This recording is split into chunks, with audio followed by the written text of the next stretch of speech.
पितृदेवताभ्यो नमः।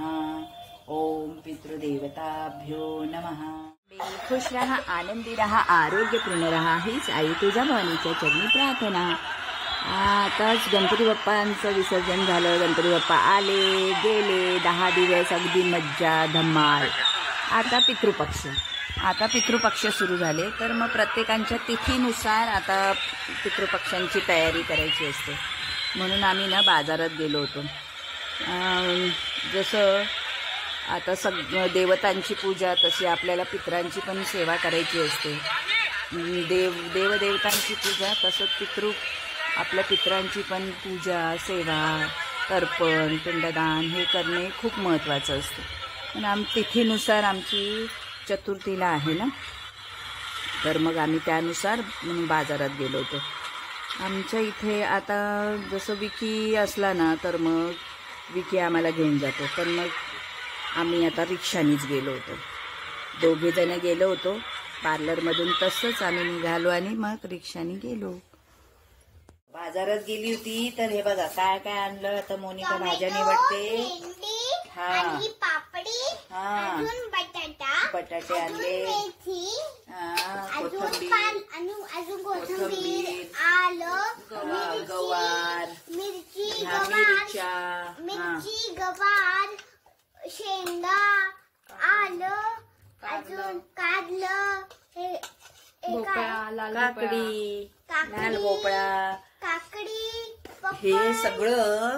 हे सगळं पितरांसाठी लागतात ना भाज्या। मग अळूची पानं, अळूच्या वड्या बनवायच्या, मग थापून वड्या बनवायच्या, कढी, डाळ, वरण भात आणि डाळीचे वडे, भजी, पापड असं सगळं करायचंय। तेव्हा खीर बनवायची असते।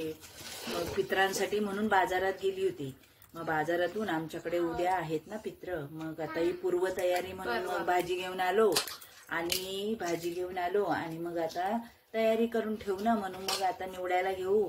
आणि मग बाकीचं सगळं मसाला वगैरे, मिरची, फक्त लसूण आणि कांदा वापरत नाही ना उद्या, मग बिना लसूण आणि कांद्याचं ह्या भाज्या बनवणार आहे मी। मग आता बघा ही अशी पूर्वतयारी केली, हे आणलं आता आहे की नाही, बाजारातून घेऊन यायचं हो। आता मग तयारी करू उद्यासाठी आहे की नाही। ही आता उडदाची डाळ पण भिजवून ठेवते, जेणेकरून मग ती भिजेल अशी ना, मग त्याचे आपल्याला वडे बनवायचे।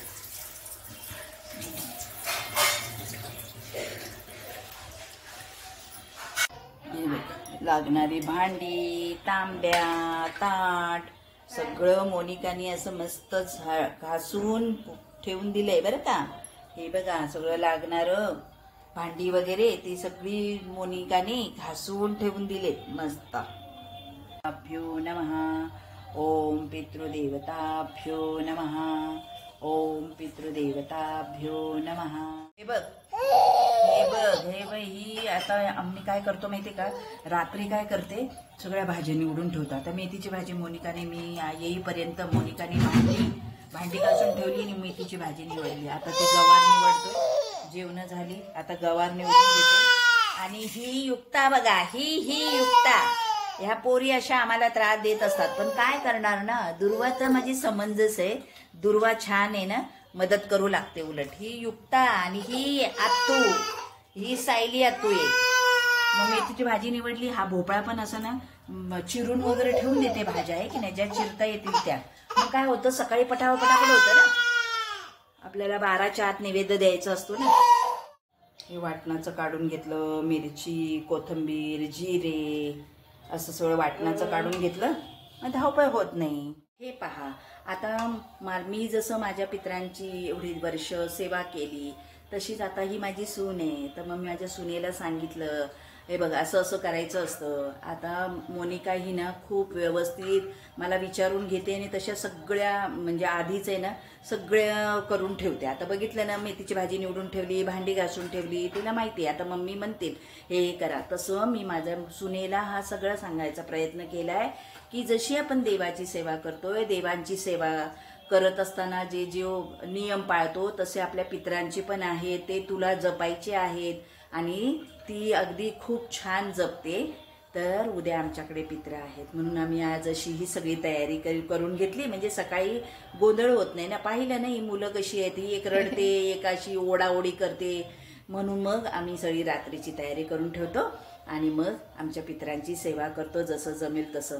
मग तुम्हाला आवडलं का तर शेअर करा, लाईक करा आणि सबस्क्राईब करा. कारण अशी तयारी आपल्या गृहिणींनाच माहिती की आपल्याला कसं करावं लागतं नाही का. सकाळी आपलीच घाई असते, 12च्या आत आपल्याला निवेद्य द्यायचं आहे म्हणून आपली अगदी ह्याची तयारी चालू असते आपली.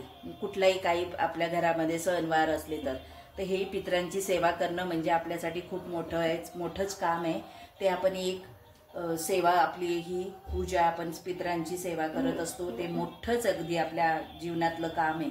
तर मग ते करत असताना पण मग अशी मांडणी करून ठेवली कामाची की आपल्या गृहिणींना बरं पडतं. मग शेअर करा, सबस्क्राईब करा. जय अंबे. ओम पितृदेवताभ्यो नमः.